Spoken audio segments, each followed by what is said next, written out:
Hello and welcome to the Señor Calderon Spanish Teacher channel.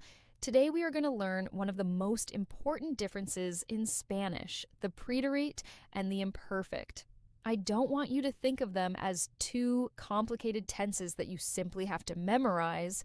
Instead, think of them as two different ways of looking at the past. The preterit presents an action as a completed event, something that happened and moves the story forward. The imperfect, on the other hand, describes the background of the story, what was happening, what used to happen, what happened repeatedly, or what things were like. An easy way to remember this is to imagine a movie. The imperfect sets the stage, and the preterit tells us what happened on that stage.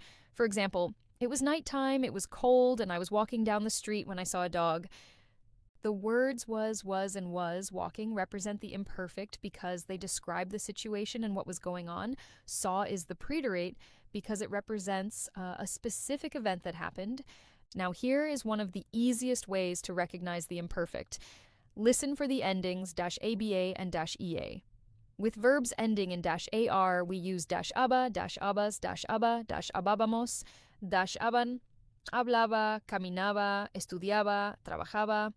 With verbs ending in -er and -er, we use -ia, -ias, -ia, -iamos, -ian, comía, vivía, escribía, aprendía. So when you hear -aba or -ea, think immediately imperfect. For example, when I was a child, I used to play soccer every day.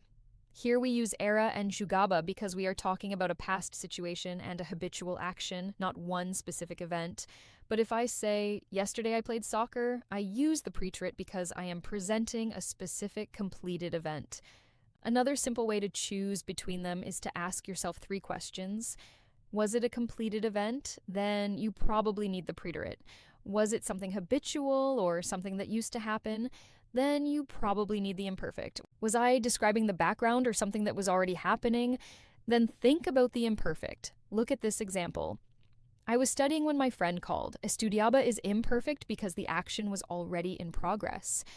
Le mot is preterit because the phone call was the event that happened at that moment.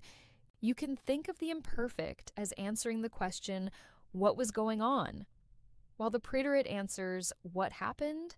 The imperfect is also commonly used for descriptions. He was tall, it was hot, he was 20 years old, he lived in California, he worked a lot.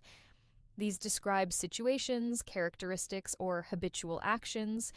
The preterit, by contrast, tells us the events. I arrived, I ate, I studied, I called, I bought, I finished.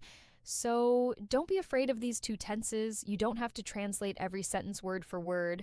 You need to learn to recognize the speaker's perspective. The imperfect creates the setting. The preterit moves the story forward. The imperfect describes what things were like, what used to happen, or what was happening. The preterit tells us what happened. And remember the simple formula, -aba and -ea equals imperfect. If you train your ear to recognize those endings and ask yourself whether you are describing the background or telling us about a specific event, you will gradually begin choosing the correct tense more naturally. The goal is not simply to memorize a grammar rule. The goal is to learn to think like a Spanish speaker and tell your own stories with confidence.